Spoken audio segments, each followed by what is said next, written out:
അപ്പം റിപ്പോർട്ട് കിട്ടി. അത് കഴിഞ്ഞ് ഡോക്ടറെ കാണാൻ വേണ്ടി വെയിറ്റ് ചെയ്യുകയാണ്. അങ്ങനെ ഡോക്ടർ എന്നെ വിളിക്കുന്നു. ഞാൻ റൂമിലേക്ക് കയറി ചെല്ലുന്നത് ഒരു താറാവ് പോണ പോലെയാണ്. അപ്പോൾ ഡോക്ടർ ചോദിക്കുക, ഇങ്ങനെയാണോ നടക്കുന്നേ? നമുക്ക് പ്രസവിക്കണ്ടേ? പ്രസവിക്കണമല്ലോ, അങ്ങനെയല്ലേ, പ്രസവിക്കണം. അപ്പോൾ ഡോക്ടർ ചോദിച്ചു, എന്താ ഇങ്ങനെ നടക്കുന്നതെന്ന്. അപ്പോൾ എനിക്കൊന്നും മനസ്സിലായില്ല. അപ്പോൾ ഡോക്ടർ റിപ്പോർട്ടൊക്കെ നോക്കിയിട്ട് പറഞ്ഞു, ബേബിക്ക് വെയിറ്റ് കൂടുതലാണ്.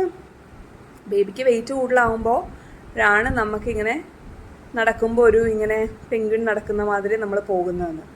അപ്പം ഞാൻ ചോദിച്ചു, ബേബിക്ക് എത്രയുണ്ട് വെയിറ്റ്? അപ്പം ആക്ച്വലി ബേബിക്ക് ഈ ഒരു ടൈം പീരീഡിൽ ഒരു 2 കിലോ 800 to 900 grams വരെയൊക്കെ പാടുള്ളൂ. പക്ഷേ നമ്മുടെ ബേബിക്ക് ഇപ്പോൾ 3 കിലോ 200 grams ഉണ്ട്.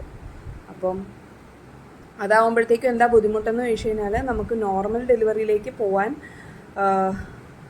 പാടായിരിക്കും. സി സെക്ഷനിലേക്ക് പോകേണ്ടി വരും. ബേബിക്ക് ഇനിയുണ്ട് എനിക്കൊരു 2 ആഴ്ചയും കൂടെ ഡെലിവറിക്ക് വേണ്ടിയിട്ട്. അപ്പോൾ ആ ഒരു ടൈമിലേക്ക് ബേബിക്ക് വെയിറ്റ് കൂടുകയാണെങ്കിൽ, ബേബി പുറത്തേക്ക് വന്നില്ലെങ്കിൽ നമ്മൾ സി സെക്ഷൻ ഓപ്റ്റ് ചെയ്യേണ്ടി വരും. അപ്പോൾ അത് അമ്മയ്ക്ക് ബുദ്ധിമുട്ടായിരിക്കും. ബേബിക്ക് ബുദ്ധിമുട്ടൊന്നും ഉണ്ടാവില്ല, ബേബിയെല്ലാം കൂളായിട്ട് വരും. പക്ഷേ അമ്മയ്ക്ക് പിന്നീട് ഒരു ബുദ്ധിമുട്ടുണ്ടാവും. അപ്പം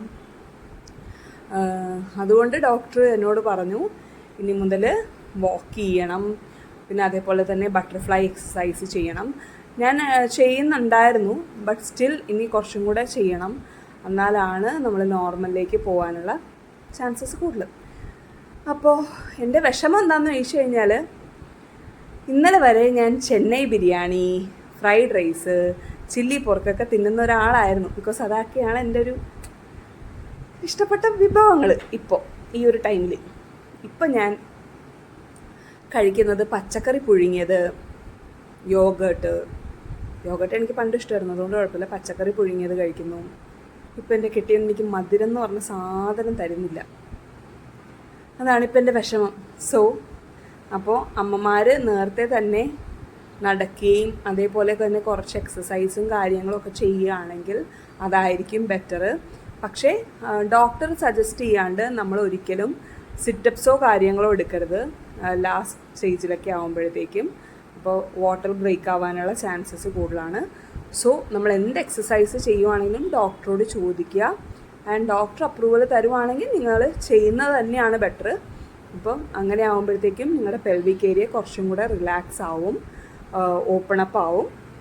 അപ്പോൾ നിങ്ങൾക്ക് സ്മൂത്തായിട്ട് നിങ്ങളുടെ നോർമൽ ഡെലിവറിയിലേക്ക് പോകാനായിട്ട് പറ്റും. Okay, by.